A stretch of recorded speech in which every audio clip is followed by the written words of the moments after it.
نحمده ونصلي ونسلم على رسوله الكريم اما بعد فاعوذ باللہ من الشیطان الرجیم بسم اللہ الرحمن الرحیم۔ معزز سامعین، آج کی اس قسط کے اندر ہم آپ کے سامنے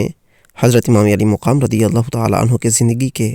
وہ لمحات مختصر طور پر بیان کرنے کی کوشش کریں گے جنہیں البدایہ والنہایہ نے بھی درج کیا، اور یہ وہ لمحات حضرت امام علی مقام کے مکہ شریف میں موجود زندگی کے حوالے سے ہیں، اور اس میں بتایا جائے گا کہ کس طریقے سے حضرت امام علی مقام کو مکہ چھوڑنے پر کوفیوں نے ابھارا اور انہیں خطوط لکھے، اور اس کے ساتھ ساتھ یہ بھی بیان ہوگا کہ حضرت عبداللہ بن زبیر رضی اللہ تعالی عنہ کی موجودگی اور حضرت امام حسین کی موجودگی مکے میں کس کیفیت سے گزرتی رہی۔ قصۃ الحسین بن علی، حضرت حسین بن علی رضی اللہ تعالی عنہ کا یہ واقعہ ہے۔ وسبب خروجہ بأہلہ من مکہ الی العراق فی طلب الامارۃ، حکمرانی کی طلبی میں حضرت امام علی مقام کا اپنے گھر والوں کو لے کر مکے سے عراق کی طرف نکلنے کا سبب کیا تھا، وکیفیت مقتلہ، اور پھر ان کے شہادت گاہ، ان کے قتل ہونے کا واقعہ کیا ہے۔ اب یہاں سے یہ سارا کچھ بیان ہوگا انشاءاللہ تعالی۔ وَلْنَبْدَأْ قَبْلَ ذَلِكَ بِشَيْءٍ مِّن تَرْجُمَتِهِ، ہم اس سے پہلے کہ اپنے ترجمے میں اس واقعات کو بیان کریں جن کا ذکر ہم نے اوپر کیا ہے، کچھ چیزیں ہم یہاں پر بیان کرنا چاہتے ہیں۔ ثُمَّ نُتْبِعُ الْجَمِيعَ بِذِكْرِ مَنَاقِبِهِ وَفَضَائِلِهِ، پھر ہم اس کے بعد آپ کے مکمل فضائل و مناقب کے درپے ہوں گے۔ یعنی کہ صاحب مصنف یہ کہہ رہے ہیں کہ یہاں پر ہم اپنی بات کو شروع کرنے سے پہلے کچھ امام علی مقام کے حوالے سے چند باتیں عرض کرنا چاہتے ہیں، اور اس کے بعد ہم آپ کے مناقب، آپ کے فضائل کے درپے ہوں گے۔ معزز سامعین، یہ ایک سب سے اوپر سرخی جو بجی ہوئی ہے کہ ہے فی طلب الامارۃ، حکمرانی کی طلبی میں حضرت امام علی مقام کا نکلنا۔ آج کل اگر یہ لفظ بولا جاتا ہے کہیں پر تو لوگ کہتے ہیں کہ یہ تو امام حسین کی گستاخی ہو گئی، یہ تو کہتے ہیں کہ امام حسین کرسی کی خاطر نکلے ہیں، امام حسین کو حکومت سے کیا غرض تھی۔ بھائی اگر پہلی بات تو یہ ہے کہ یہ تو صاحب کتاب کا نظریہ ہے جو انہوں نے یہاں پر لکھا ہے، اس نظریے کو بھی مانا جائے تو یہ کوئی امام علی مقام کی گستاخی نہیں بنتی، کیونکہ دیکھیے حضور سید عالم صلی اللہ علیہ وسلم نے بھی تو حکومت کی ہے، حضرت یوسف علیہ السلام نے بھی حکومت کی ہے، سلیمان علیہ السلام نے حکومت کی ہے، تو حکومت کی جو طلب ہے نیک نیتی کے ساتھ یہ کار ثواب ہے، کوئی گناہ کا کام نہیں ہوتا۔ آج کل کے جاہل لوگوں کا یہ طریقہ کار اختیار ان لوگوں نے کر لیا ہے کہ اگر کسی کی زبان سے امام علی مقام کے بارے میں یہ نکل آئے کہ امام علی مقام تو اپنی بیعت لینا چاہتے تھے، یزید کے تخت کو الٹنا چاہتے تھے، اور خود تخت پر بیٹھنا چاہتے تھے، تو وہ کہہ دیں گے بھئی یہ تو کہہ رہا ہے کہ امام علی مقام حکومت کے پیاسے تھے، انہوں نے یہ سارا کچھ حکومت کی خاطر کیا ہے۔ تو بھائی پہلی بات یہ ہے کہ ایسی باتیں گستاخی نہیں بنتی۔ آج کل ہمارے معاشرے میں ہر چھوٹی سی چھوٹی بات کو گستاخی بنا کر پیش کر دیا جاتا ہے اور بات کا بتنگر بنایا جاتا ہے، جو کہ بالکل قرآن و سنت باخلاف ہے۔ اور یہاں سے آپ کو سبق سیکھنا چاہیے کہ پہلی صدیوں کے اندر بھی یہ لفظ امام علی مقام کی طرف استعمال تو ہوتا رہا ہے جو سرخی کے اندر لکھا ہوا ہے۔ تو خیر، یہاں پر آگے ہم امام علی مقام رضی اللہ تعالیٰ عنہ کی سیرت طیبہ کے حوالے سے کچھ معروضات آپ کے سامنے پیش کریں گے، اس کے بعد آپ بات کو آگے چلائیں گے۔ هو الحسین بن علی بن ابی طالب بن عبد المطلب بن ہاشم ابو عبداللہ القرشی الہاشمی السبط الشہید بکربلاء، ابن بنت رسول اللہ فاطمۃ الزہراء رضی اللہ عنہا وریحانتہ من الدنیا۔ وہ حسین بن علی بن ابی طالب بن عبد المطلب بن ہاشم ابو عبداللہ القرشی الہاشمی السبط شہید کربلا، یعنی کربلا میں شہید ہونے والے بیٹے رسول اللہ کی بیٹی کے بیٹے فاطمہ زہرا کے رضی اللہ عنہا اور ان کے دنیا میں لخت جگر ہیں۔ یہ حضرت حسین بن علی رضی اللہ تعالیٰ عنہ کا میں نے آپ کے سامنے مکمل ان کا نام ذکر کر دیا ہے، والد کے حوالے سے بھی اور والدہ کے حوالے سے بھی۔ ولد بعد اخیہ الحسن، حضرت امام حسین اپنے بھائی امام حسن رضی اللہ تعالی عنہ کے بعد پیدا ہوئے۔ وَكَانَ مَوْلِدُ الْحَسَنِ كَمَا قَدَّمْنَا فِي سَنَةِ 3 مِنَ الْحِجْرَةِ، حضرت امام حسن کا مولد جیسا کہ پہلے گزرا ہے 3 ہجری ہے۔ وَقَالَ بَعْضُهُمْ إِنَّمَا كَانَ بَيْنَهُمَا طُهْرٌ وَاحِدٌ وَمُدَّةُ الْحَمْلِ، اور بعض سیرت نگاروں نے، تاریخ دانوں نے، محدثین نے یہ بات بیان کی ہے کہ حضرت امام حسن اور حسین ان دونوں کے درمیان ایک توحر اور حمل کی مدت کا دورانیہ ہے۔ وَوُلِدَ لِخَمْسٍ لَيَالٍ خَلَوْنَ مِنْ شَعْبَانَ وَوُلِدَ لِخَمْسِ لَيَالٍ خَلَوْنَ مِنْ شَعْبَانَ سَنَةَ 40، سن 4 ہجری میں شعبان کی 5 تاریخ کو حضرت امام حسین پیدا ہوئے۔ وقال قتادہ، اور قتادہ نے کہا ولد الحسین ل6 سنین و5 اشہر ونصف من التاریخ، حسین پیدا ہوئے 15 تاریخ یا 14 تاریخ لگا لیں، 15 تاریخ 5ویں مہینے سن 6 کو، 6 ہجری کو امام علی مقام پیدا ہوئے۔ یہ کن کا قول ہے؟ قتادہ کا۔ وقتل یوم الجمعۃ یوم عاشوراء من المحرم سنۃ 61، اور وہ جمعۃ المبارک کے دن یوم عاشوراء کو، محرم الحرام یوم عاشوراء کو سن 61 میں انہوں نے وفات پائی، قتل ہوئے۔ وَلَهُ 54 سَنَةً، اس لحاظ سے ان کی عمر 54 سال، و6 اشہر 6 ماہ، ونصف آدھا مہینہ، یعنی 14 یا 15 تاریخ بنتی ہے، رضی اللہ عنہم۔ معزز سامعین، یہاں پر آپ کے سامنے حضرت امام علی مقام رضی اللہ تعالیٰ عنہ کے حوالے سے 2 تاریخیں بیان کی گئی ہیں۔ ایک تاریخ یہ بیان کی گئی ہے کہ آپ سن 4 ہجری کی 5 تاریخ کو، آپ شعبان کی 5 تاریخ کو پیدا ہوئے، اور قتادہ نے کہا کہ نہیں، بلکہ سن 6 ہجری میں آپ 5ویں مہینے کی 15 یا 14 نصف مہینہ لکھا ہے کہ آپ پیدا ہوئے، یعنی کہ آدھا مہینہ گزر چکا تھا تو آپ پیدا ہوئے۔ اور آپ عاشوراء کے دن آپ کو شہید کیا گیا، جمعہ کا دن تھا، عاشوراء کی تاریخ تھی، جمعہ کا دن تھا، محرم الحرام تھی، تو سن 61 میں آپ شہید ہوئے۔ اس وقت آپ کی عمر مبارک کتنی تھی؟ 54 سال، 6 ماہ اور 15 دن یا 14 دن آپ لگا لیں، رضی اللہ عنہم۔ وروی عن النبی صلی اللہ علیہ وسلم انہ حنکہ وطفل فی فیہ، حضور صلی اللہ علیہ وسلم سے روایت کیا گیا ہے حضرت امام حسین کی پیدائش پر حضور نے مبارکباد پیش کی اور انہیں گٹی دی، ان کے منہ میں اپنا لعاب دہن ڈالا، ودعا لہ، اور ان کے لیے دعا کی، وسماہ حسینا، اور حضور نے ان کا نام حسین رکھا، وقد کان سماہ ابوہ قبل ذلک حربا، اور اس سے پہلے ان کے والد نے ان کا نام حرب رکھا تھا، حرب کا معنی جنگجو، وقیلا، اور بعض نے کہا ہے کہ جعفرن، جعفر رکھا تھا، جعفر کا مطلب ندی، چشمہ، وقیلا، بعض نے کہا انما سماہ یوم سابعہ، ان کا نام ان کی پیدائش کے 7ویں دن رکھا گیا، وعق عنہ، اور ان کی طرف سے عقیقہ ہوا۔ وقال جماعت عن اسرائیل عن ابی اسحاق عن ہانی بن ہانی عن علی رضی اللہ عنہ، ایک جماعت نے کہا، محدثین کی ایک جماعت نے کہا، انہوں نے اسرائیل سے روایت لی، انہوں نے ابو اسحاق سے، انہوں نے ہانی بن ہانی سے، انہوں نے علی رضی اللہ تعالی عنہ سے، قال الحسن اشبہ برسول اللہ ما بین الصدر الى الرأس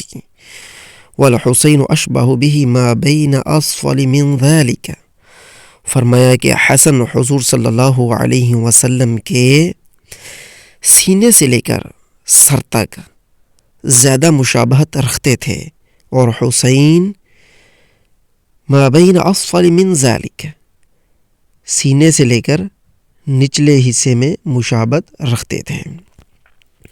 معزز سامعین، یہاں پر اس روایت کو آپ مد نظر رکھیے، اس کو سمجھ لیجئے کہ حضرت امام حسن رضی اللہ تعالیٰ عنہ کا جو چہرہ تھا وہ حضور صلی اللہ علیہ وسلم کے مشابہ تھا، اور جو جسم تھا وہ حضرت امام حسین کا مشابہ تھا۔ اس روایت میں یہی بات بیان کی گئی ہے کہ رسول اللہ صلی اللہ علیہ وسلم کے چہرے کی طرح کا چہرہ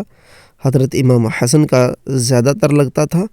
اور امام حسین کا جسم مبارک زیادہ لگتا تھا۔ اچھا معزز سامعین، یہاں پر یہ بھی بات آپ ذہن نشین فرما لیں کہ حضرت امام حسن رضی اللہ تعالی عنہ حضور صلی اللہ علیہ وسلم کے مشابہ ہونے کی وجہ، یا حضرت امام حسین کے مشابہ ہونے کی ایک بہت خاص وجہ یہ بھی ہے کہ چونکہ حضرت سیدہ فاطمہ کا نکاح بہت قریبی رشتہ داروں میں، یعنی کہ اپنے ہی چاچے کے بیٹے حضرت علی سے کر دیا گیا، تو ظاہر ہے کہ ایک خاندانی اعتبار سے رنگ و نسل ایک دوسرے پر، رشتہ داروں میں ایک دوسرے پر انسان کے نئے نقش چلے جاتے ہیں، تو اس میں کوئی بڑی ایسی بات نہیں کی جا سکتی کہ جی اگر حضور صلی اللہ حضرت علی رضی اللہ تعالیٰ عنہ کے ہاں کوئی اور اولاد پیدا ہوئی تو وہ ان کے زیادہ مشابہ کیوں نہ ہو سکی حضور صلی اللہ علیہ وسلم کے۔ تو اس کا یہ جواب ہے کہ وہ دیگر اولادیں جو ہوں گی وہ پھر حضرت علی رضی اللہ تعالیٰ عنہ کی فاطمہ سے نہیں ہوں گی، وہ کسی اور زوجہ محترمہ سے ہوں گی۔ اس اعتبار سے چونکہ یہ سیدہ فاطمہ کی اولادیں ہیں، اور یہ سمجھ لیجئے کہ ایک خاندانی رشتہ، گھریلو رشتہ، اور ایک ہی خاندان میں رہنے والا رشتہ ہے، تو ظاہر ہے کہ جب دونوں طرف سے ہی خاندان مل جائیں گے تو حضور صلی اللہ علیہ وسلم کی طرف سے بھی ہاشمی ملے، علی رضی اللہ تعالیٰ عنہ کی طرف سے بھی ہاشمی ملے، تو ظاہر ہے کہ پھر جو ہے اولاد داد کے نانکے میں سے ہی کسی پر ہوگی۔ تو یہ اپنے نانکے پر تھے، حضرت حسین اور حضرت حسن اور حضرت حسین اپنے نانکے پر تھے، اور نانکے بھی وہی داد کے۔ تو یہ آپ کو بتانا مقصود تھا کہ حضرت حسن رضی اللہ تعالی عنہ چہرہ مبارک اور حضرت حسین جسم مبارک کے اعتبار سے رسول اللہ صلی اللہ علیہ وسلم کے بہت زیادہ مشابہ تھے۔ وقال زبیر بن بکار، زبیر بن بکار نے فرمایا، حدثنی محمد بن ضحاک الحزامی، مجھے محمد بن ضحاک حزامی نے بیان کیا، قال کان وجہ الحسن یشبہ وجہ رسول اللہ صلی اللہ علیہ وسلم، حضرت امام حسن کا چہرہ مبارک حضور صلی اللہ علیہ وسلم کے چہرے کے بہت زیادہ مشابہ تھا۔ وکان جسد الحسین یشبہ جسد رسول اللہ صلی اللہ علیہ وسلم، اور حضرت امام حسین کا جسم رسول اللہ صلی اللہ علیہ وسلم کے جسم مبارک کے زیادہ مشابہ تھا۔ وروى محمد بن سیرین و اختہ حفصۃ عن انس، محمد بن سیرین ان کی بہن حفصہ نے حضرت انس بن مالک رضی اللہ تعالی عنہ سے روایت کیا ہے، قال كنت عند ابن زیاد، میں ابن زیاد کے پاس تھا، فجیء برأس الحسین، تو حضرت امام علی مقام کا سر مبارک لایا گیا، فجعل یقول بقدیب فی انفہ ویقول، تو وہ لگا قدیب کے ساتھ ان کے ناک میں اشارہ کر کے کہنے، ما رأیت مثل هذا حسنا، میں نے اس مثل حسن نہیں دیکھا، فقلت له، تو میں نے انہیں کہا، انه كان من اشباہہم برسول اللہ صلی اللہ علیہ وسلم، بے شک وہ رسول اللہ صلی اللہ علیہ وسلم کے زیادہ مشابہ ہیں۔ معزز سامعین، اس روایت پر غور کیجیے۔ اس روایت میں یہ آ رہا ہے کہ حضرت انس فرماتے ہیں کہ میں عبید اللہ بن زیاد کے پاس موجود تھا۔ یہ عبید اللہ بن زیاد جس کے بارے میں یہ مشہور ہے کہ اس نے حضرت امام حسین رضی اللہ تعالی عنہ کو قتل کروایا۔ اللہ عالم، کچھ علماء کی یہ بھی رائے ہے کہ، اور پکی رائے ہے کہ عبید اللہ بن زیاد نے قتل کروایا، تو میں تو اس کے بارے میں یہ عرض کرتا ہوں کہ حقیقت اللہ اس کا رسول جانتا ہے۔ بہرحال ہم علماء کی ان رائے جو انہوں نے قائم کیا اپنے علم کے اعتبار سے ہم ان کا بہت زیادہ احترام کرتے ہیں۔ تو کنت عند ابن زیاد، وہ فرماتے ہیں کہ میں عبداللہ بن زیاد کے پاس موجود تھا۔ اب سوال یہ پیدا ہوتا ہے کہ ایک اتنا بڑا قاتل ہو، ڈکٹیٹرشپ ہو، تو اس کے بعد حضرت انس بن مالک کا جانا سوال قائم کرتا ہے کہ انس بن مالک تو حضور صلی اللہ علیہ وسلم کے خدام سے ہیں اور بڑے ہی قریبی، کہ ان کی پرورش خود رسول اللہ صلی اللہ علیہ وسلم نے فرمائی ہے۔ انس کی، حضرت امام حسین رضی اللہ تعالیٰ عنہ کی تو اس زمانے میں پرورش پائی نا جس زمانے میں حضرت امام حسن یا حسین کو پوری سمجھ بوجھ حاصل نہ تھی، یعنی کہ بالکل چھوٹے بچے تھے، لیکن حضرت انس کی اس زمانے میں پائی ہے کہ انس تو بالغ بھی رسول اللہ صلی اللہ علیہ وسلم کے ہاتھوں میں ہوئے ہیں۔ تو پھر ان کا، اگر عبید اللہ بن زیاد بہت بڑا قاتل تھا تو ان کا عبید اللہ بن زیاد کے پاس جانا اور ان کے پاس یہ سارا کچھ دیکھنا اور پھر اس کو بیان کرنا اور حتیٰ کہ اس کو قاتل تک نہ کہنا، یہ ایک بہت بڑا سوال قائم کرتا ہے کہ اگر عبید اللہ بن زیاد قاتل تھا تو پھر حضرت انس بن مالک رضی اللہ تعالیٰ عنہ ان کے پاس نہ بیٹھتے۔ خیر اگر بیٹھ بھی گئے کسی وجہ سے تو الفاظ دیکھیے عبید اللہ بن زیاد کے کیا ہیں۔ وہ کہا جاتا ہے کہ فجی ابی راسل حسین ہی کہ انس بن مالک جو ہیں وہ فرماتے ہیں کہ حضرت حسین کا سر مبارک لایا گیا۔ معزز سامعین، یہ یہاں پر علم نہیں کہ یہ سر مبارک ممکن ہے کہ حضرت انس بن مالک کو دکھانے کے لیے لایا گیا ہو، یا یہ سر مبارک کسی اور مقصد کے لیے لایا گیا ہو اور اسے انہوں نے محفوظ کر کے رکھا ہو۔ تو وہ کہتے ہیں فجعل یقول بقدیب فی انفہ، تو قدیب یہ کمان کی لکڑی، جس سے کمان نہیں بنتی، اس کی لکڑی جو ہوتی ہے نا، اس کو وہ قدب کی لکڑی سے کمان بنتی ہے، تو وہ ایک شاخ سی اس کے ہاتھ میں، تو اس نے اس سے آپ کے ناک مبارک کی طرف اشارہ کرتے ہوئے لکڑی کے ساتھ کہا عبید اللہ بن زیاد نے۔ اب یہاں پر یہ بھی ہو سکتا ہے کہ جو اس کے ہاتھ میں وہ کمان ہی تھی یا کیا چکر تھا، بعضوں نے اس جملے کو بھی گستاخی کا جملہ قرار دیا۔ انہوں نے کہا کہ بھائی یہ تو چھری سے جو ہے وہ اشارہ کیا گیا، تو یہ تو بہت بڑی گستاخی بنتی ہے حضرت امام حسین کی، کہ ان کی طرف، ان کے چہرے کی طرف بعد از وصال چھری سے اشارہ کیا گیا۔ اگر یہ گستاخی بنتی تھی تو انس بن مالک رضی اللہ تعالیٰ عنہ تو پھر خاموش رہے دیکھنے کے باوجود بھی، تو اس کا مطلب ہے کہ یہ سب سے پہلے وہ خاموش رہے تو اعتراض سب سے پہلے انہی پر چلا جائے گا۔ بھائی ہمارے سامنے جب ایک روایت آتی ہے وہ ایک مبہم طریقے سے آتی ہے، ہمیں نہیں پتہ چلتا کہ یہ کب کی بات ہے۔ امام حسین کا سر مبارک کتنے دن اب عبید اللہ بن زیاد کے پاس رہا اور لوگ آتے رہے زیارت کرنے کے لیے اور وہ زیارت کرواتا رہا، ہمیں اس کے بارے میں کچھ علم نہیں۔ اور یہ کہ جو چھری سے اشارہ کیا گیا ہے، عین ممکن ہے کہ سر شریف دور رکھا ہوا ہو تو دور سے انہوں نے اشارہ کیا ہو، واللہ تعالی عالم، کیونکہ ظاہر ہے کہ اگر قریب ہوتا تو وہ چھری سے اشارہ نہ کرتے بلکہ دور چیز جو ہوتی ہے اسی کی طرف تو اشارہ کیا جاتا ہے، تو یہ اشارہ کیا گیا۔ اور اشارہ کرنے کے بعد عبید اللہ بن زیاد نے فرمایا ما رأیت مثل هذا حسنا، میں نے ایسی مثل حسن نہیں دیکھا۔ فقلت له، تو حضرت انس فرماتے ہیں میں نے ان سے کہا انه كان من اشباہہم رسول اللہ صلی اللہ علیہ وسلم، وہ حضور صلی اللہ علیہ وسلم کے زیادہ مشابہ ہیں۔ اچھا معزز سامعین، یہاں پر بھی یہ بات قابل غور ہے کہ پچھلی جو روایتیں ہم آپ کے سامنے لائے ہیں ان میں یہ ہے کہ حضرت حسن کا چہرہ مبارک رسول اللہ صلی اللہ علیہ وسلم کے مشابہ نہیں تھا، زیادہ مشابہ نہیں تھا، بلکہ وہ اپنا حضرت حسین کا چہرہ مبارک رسول اللہ صلی اللہ علیہ وسلم کے زیادہ مشابہ نہیں تھا، بلکہ ان کا جسم مبارک تھا، اور حسن کا جو چہرہ مبارک تھا وہ تھا۔ لیکن یہاں پر حسین کے چہرے مبارک کے بارے میں یہ کہا گیا، لہٰذا دونوں روایات میں تضاد آ گیا، لہٰذا اب یہ جو دوسری روایت آ رہی ہے یہ پہلی روایت کے مخالف جا رہی ہے۔ تو اس اعتبار سے ہم یہ کہہ دیں گے کہ یہاں پر اگر یہ روایت سندن صحیح ثابت ہو جائے تو پھر بے شک حضرت امام علی مقام رضی اللہ تعالیٰ عنہ کا جو چہرہ مبارک ہے ان کا اس وقت یہ کہنا یہ حضور صلی اللہ علیہ وسلم کے خوبصورتی سے لیے گئے حصے کی طرف ہی اشارہ ہے۔ اور یہ کہ عبیداللہ بن زیاد امام علی مقام کا اتنا بڑا گستاخ تھا، اس سے بڑی دشمنی تھی، تو پھر اس کا یہ تعریف کرنا بھی بہت بڑا سوال قائم کرتا ہے کہ وہ یہاں پر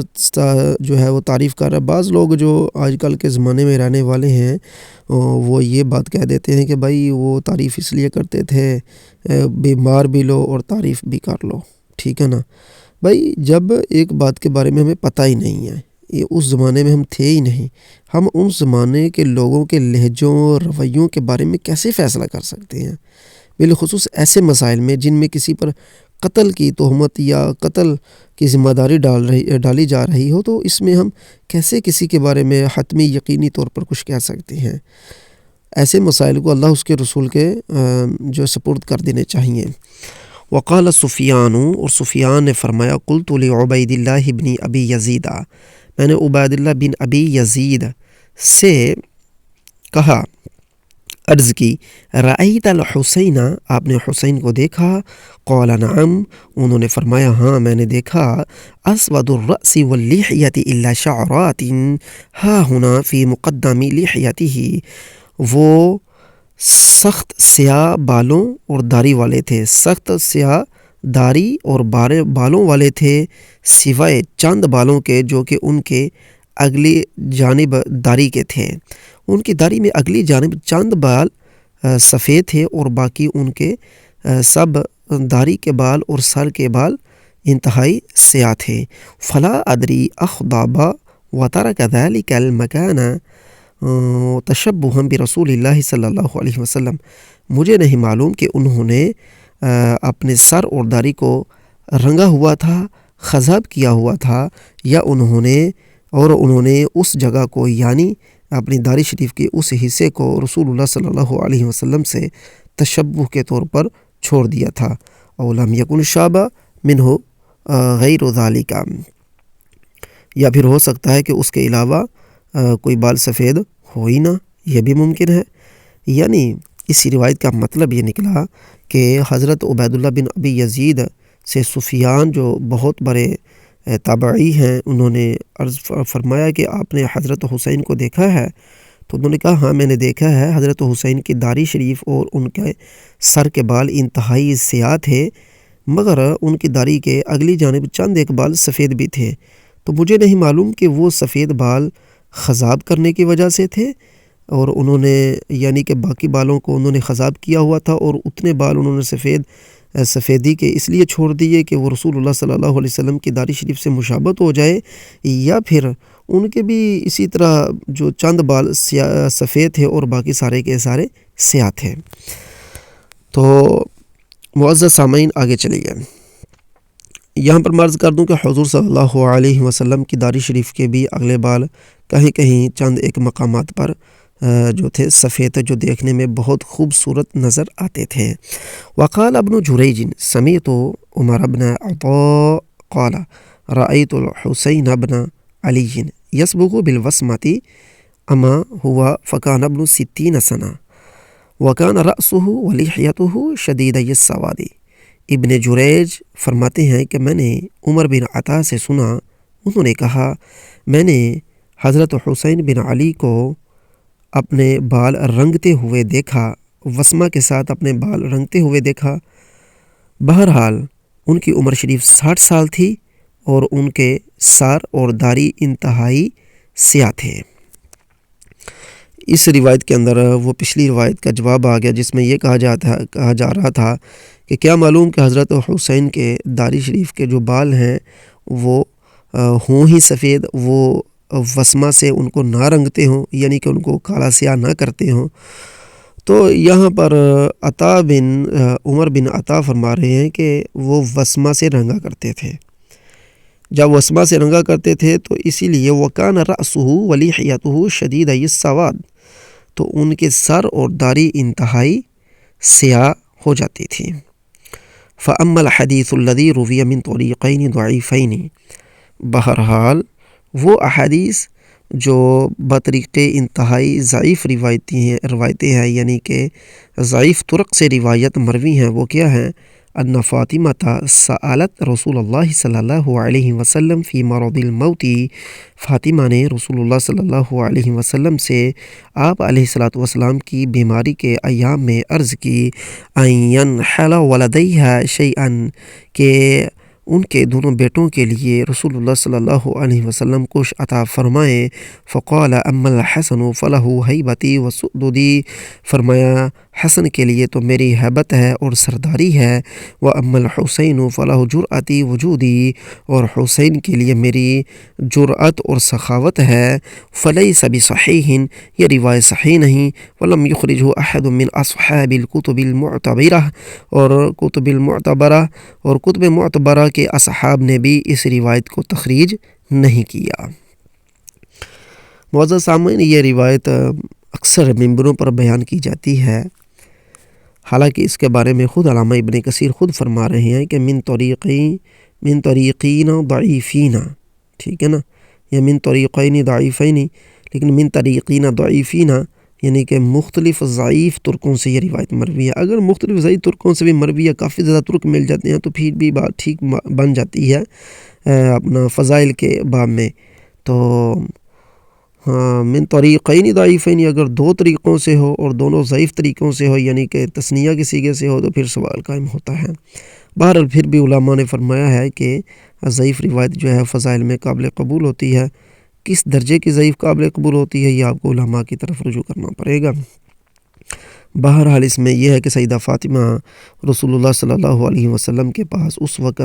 تشریف لے جاتی ہیں جبکہ رسول اللہ صلی اللہ علیہ وسلم اپنے تکلیف کے ایام گزار رہے تھے، جسے مرض الموت بھی کہا جاتا ہے۔ انہوں نے عرض کی کہ آپ میرے بیٹوں کے لیے کچھ عطا فرمائیں، تو انہوں نے فرمایا کہ حسن کے لیے میری ہیبت ہے اور میری سرداری ہے، حسین کے لیے میری جرأت ہے اور میری سخاوت ہے، جبکہ یہ روایت صحیح نہیں، اس پر علامہ صاحب فرما چکے ہیں۔ اور جتنے بھی معتبر کتابیں ہیں اصحاب کتب کی، یعنی کہ سیاہ ستہ، ان میں کہیں پر بھی یہ روایت موجود نہیں ہے، کیونکہ یہ روایت اس قابل نہیں تھی کہ محدثین اس روایت کو اپنی کتاب کا حصہ بناتے، اس لیے انہوں نے اس روایت کو اپنی کتابوں کا حصہ نہیں بنایا، یعنی کہ ان محدثین ان کتابوں میں جو احادیث کی کتاب معتبر کہلاتی ہیں۔ وقد ادرک الحسین من حیات النبی صلی اللہ علیہ وسلم 5 سنین او نحوہا، حضرت حسین رضی اللہ تعالی عنہ نے حضور صلی اللہ علیہ وسلم کی زندگی کے 5 سال یا کچھ سال پائے۔ وروی عنہ احادیث، اور ان سے احادیث بھی لیں۔ وقال مسلم بن الحجاج لہ رؤیت من النبی صلی اللہ علیہ وسلم، حضرت مسلم بن حجاج یعنی کہ صحیح مسلم کے مصنف جو ہیں انہوں نے فرمایا کہ ان کی حضور صلی اللہ علیہ وسلم سے رؤیت ثابت ہے، یعنی کہ حضرت امام حسین رضی اللہ تعالی عنہ نے رسول اللہ صلی اللہ علیہ وسلم کو دیکھا ہے، اس اعتبار سے ان کی رؤیت بالکل ثابت ہے۔ وقد روى صالح بن احمد بن حنبل عن ابیہ، اور صالح بن احمد بن حنبل نے اپنے والد سے روایت کیا ہے، انہ قال فی الحسن بن علی، انہوں نے حسن بن علی کے بارے میں فرمایا تابعی ثقۃ وہذا غریب۔ حضرت صالح بن احمد بن حنبل اپنے والد امام احمد بن حنبل سے روایت کرتے ہیں، وہ فرماتے ہیں کہ میرے باپ نے حسن بن علی رضی اللہ تعالی عنہ کے حوالے سے فرمایا تھا کہ وہ ثقہ تابعی ہیں۔ وہ کون ہے؟ ثقہ تابعی، یعنی کہ انہیں صحابی نہیں کہا، ثقہ تابعی کہا ہے، پر علامہ ابن کثیر رحمہ اللہ فرماتے ہیں وَهَذَا غَرِيبٌ، یہ قول بہت غریب ہے، نادر قول ہے۔ فَلَأَن يَقُولُ فِي الْحُسَيْنِ، تو اگر یہ قول صحیح طور پر ثابت ہو جائے، یعنی کہ ایسی ہی بات ہو، غریب اس کو نہ کہا جائے، کوئی کہے کہ یہ قول بالکل ثابت ہے کہ انہوں نے، یا محدثین اس طرح صحابی کی تعریف کریں کہ جس سے نابالغ لوگ جو ہیں وہ صحابی کی تعریف سے نکل جائیں، کیونکہ نابالغ کے اوپر احکام شرع جاری نہیں ہوتے، تو پھر یہ میں کہوں گا کہ پھر تو یہ کہا جائے گا کہ حسین رضی اللہ تعالی عنہ بھی تابعی ہیں بطریق الاولا، یعنی بطریق اولا حسین تابعی بنتے ہیں۔ یہاں پر حضرت حسن کے بارے میں کہ وہ صحابی ہیں یا تابعی ہیں، اس پر کلام ہوا، اور میں نے عرض کیا کہ اس پر جو جواب البدایہ و نہایہ نے دیا ہے وہ بھی آپ کے سامنے ہے۔ انہوں نے بھی فرمایا کہ اگر اس بات کو قبول کیا جائے، ظاہر ہے کہ معزز سامعین، حضرت امام حسن اور حسین جو ہیں یہ اس وقت جب رسول اللہ صلی اللہ علیہ وسلم اس دار فانی سے کوچ فرما گئے تھے، اس وقت یہ نابالغ تھے، تو نابالغ کے بارے میں یہی حکم ہے کہ ان پر احکام شرع جاری نہیں ہوتے۔ تو احکام شرع جاری ہونے کے لیے بالغ ہونا شرط ہے، لیکن پھر بھی انہوں نے فرمایا کہ مسلم حجاج قشیری جو ہیں وہ فرماتے ہیں کہ ان کی رویت یعنی امام حسین کی رویت ثابت ہے، امام حسن کی بھی رویت ثابت ہے، تو انہوں نے ان کی رویت کو ثابت کیا۔ تو نیچے چل کر آگے انہوں نے فرمایا کہ رویت تو ثابت ہے، لیکن پھر وہ تابعی ہیں، اور تابعی سے اعتبار سے ہیں وہ ہم نے آپ کو عرض کر دیا کہ وہ میرا خیال ہے کہ نابالغی کے حوالے سے کہہ رہے ہوں گے۔ بہرحال آگے چل کر یہ بات پکی ہے کہ جس کے بارے میں وہ بیان فرمائیں گے کہ ان کا مقام و مرتبہ بہت اعلیٰ ہے۔ وَسَنَذْكُرُ مَا كَانَ رسول اللہ صلی اللہ علیہ وسلم یکرمہما بہ، ہم جلد ذکر کریں گے کہ رسول اللہ صلی اللہ علیہ وسلم ان کی کس قدر عزت کیا کرتے تھے، ان کی تکریم کیا کرتے تھے ان دونوں کی۔ وَمَا كَانَ يُظْهِرُ مِن مَحَبَّتِهَا وَالْحُنُوِّ عَلَيْهِمَا، اور رسول اللہ صلی اللہ علیہ وسلم کس طریقے سے ان پر اپنے پیار اور محبت، اپنی شفقتوں کا اظہار فرمایا کرتے تھے۔ فی فضائل الحسین اذا فرغنا من ذکر مقتلہ، یہ سب کچھ ہم امام علی مقام کے فضائل کے ذکر میں بیان کریں گے جب کہ ہم ان کے مقتل، ان کے کربلا، ان کی شہادت سے ہم فارغ ہو جائیں گے۔ والمقصود، یہاں پر مقصود یہ بیان کرنا ہے کہ ان الحسین عاصر رسول اللہ صلی اللہ علیہ وسلم وصحبہ الی ان توفی وہو عنہ راض۔ مقصود یہاں پر یہ ہے کہ حضرت حسین رضی اللہ تعالی عنہ نے رسول اللہ صلی اللہ علیہ وسلم کے زمانے کو پایا ہے۔ ان الحسین عاصر رسول اللہ صلی اللہ علیہ وسلم، انہوں نے رسول اللہ صلی اللہ علیہ وسلم کے زمانے کو پایا ہے، وصحبہ، اور ان کی صحبت اختیار کی ہے، الی ان توفی وہو عنہ راض، یہاں تک کہ وہ فوت ہو گئے اور رسول اللہ صلی اللہ علیہ وسلم ان سے راضی تھے۔ یعنی کہ اس مقام پر چل کر وہ جو صحابی کے اندر تعریف پائی جاتی ہے اس کو پورا یقینی بنا رہے ہیں کہ ہمارا یہاں پر مقصد یہ ہے کہ یہ بیان کرنا کہ حسین رضی اللہ تعالی عنہ نے رسول اللہ صلی اللہ علیہ وسلم کے زمانے کو پایا ہے۔ تو جب انہوں نے حضور صلی اللہ علیہ وسلم کے زمانے کو پایا ہے اور صحبت بھی پائی ہے اور رسول اللہ ان سے راضی خوشی اس دنیا سے گئے ہیں، تو لہٰذا وہ صحابی قرار پائے۔ تو وَلَكِنَّهُ كَانَ صَغِيرًا، ہاں یہ بات ہے کہ وہ بے شک چھوٹے تھے۔ ثُمَّ كَانَ صدیق یکرمہ ویعظمہ، پھر حضرت سیدنا ابو بکر صدیق رضی اللہ تعالی عنہ ان کا اکرام، ان کی تعظیم کیا کرتے تھے۔ وَكَذَلِكَ عُمَرُ وَعُثْمَانُ، اسی طرح حضرت عمر فاروق، حضرت عثمان غنی رضی اللہ تعالی عنہما بھی ان نوجوانوں کی تعظیم و تکریم کیا کرتے تھے۔ وصحب اباہ وروی عنہ، حضرت امام حسین اپنے والد کے ساتھ رہے اور انہی سے روایت کی۔ وکان معہ فی مغازیہ کلیہا، اور وہ ان کے تمام لڑائیوں، جنگوں، مغازی میں ان کے ساتھ ہی شامل رہے۔